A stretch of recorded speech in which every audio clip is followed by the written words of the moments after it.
And to talk about African-American youth and incarceration, two individuals representing two very, very significant organizations. First, Mr. RJohnson. Mr. RJohnson is the president and CEO of an organization called Choices and the Effects. Of course, with Mr. Johnson is Mr. KWalker. Mr. Walker is a board member of an organization called the New Beginnings organization, which is located in the River Bend Maximum Security Institution.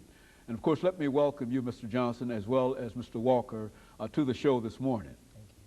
To talk about what I consider to be a very, very important question, and that is the fact of the incarceration of African-American youth. I think almost in any statistic that you see, you'll find that they represent a very, very large number. But before we get into that, Mr. Johnson, let's have you and Mr. Walker to give us some information about your background and your education and some of the things that really qualify you to be able to deal with the issue that we're dealing with this morning. Let's start with you, Mr. Johnson, and of course we'll follow that with Mr. Walker.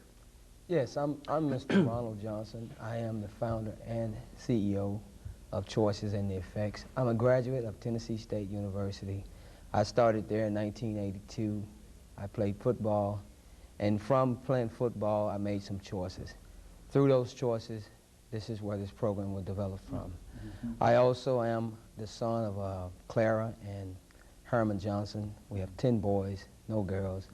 I just thank God that I am here, and I thank God for Choices and the Effects, because that's what life is all about, choices. Very good. And of course, about your background, Mr. Walker. Oh, my name is KWalker. I'm the pastor of the Hands of God Christian Outreach Ministries. We're a church located in South Nashville area.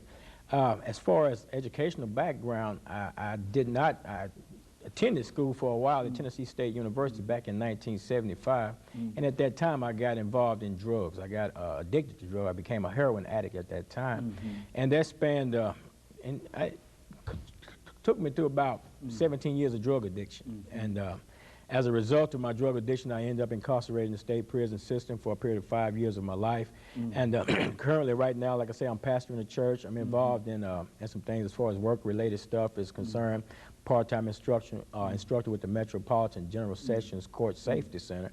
I do that and some DUI stuff, but I'm also involved with this prison group called New Beginnings out there at River Bend Maximum Security Prison. Got involved with them a few months ago, and we're moving forward in that direction now. And my passion now is to reach out, you know, and to help people that are experiencing some of the same type of things that I have experienced myself in life. And that's where I am now today in my life, and that's the direction that I'm moving in right now. And I thank you for the opportunity to come on the program to share some of the information that I do have about New Beginnings. You know, let's talk about, since the title of this show is African American Youth and Incarceration, Mr. Johnson, let's start off by talking about some of the issues dealing with the incarceration of African American youth from your point of view and from the point of view of the information that you have available. Let's talk about it from that perspective. Well, I think what we have is a number of youth making choices that they haven't had instructions from. We all have a choice in everything that we do. There's no such thing as I don't have a choice. This program that I have is something that will give the youth a chance to disciple or evaluate or process information before they make choices. And hopefully something that they hear will be something that they will apply to their life. I think our youth today is a high percentage in the prison system, both federal and state. I'm one who spent time in the federal system, so there's not many youth in the federal system.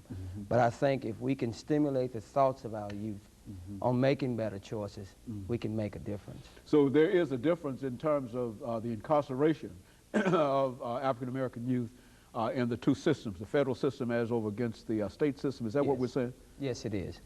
In the federal system, you usually want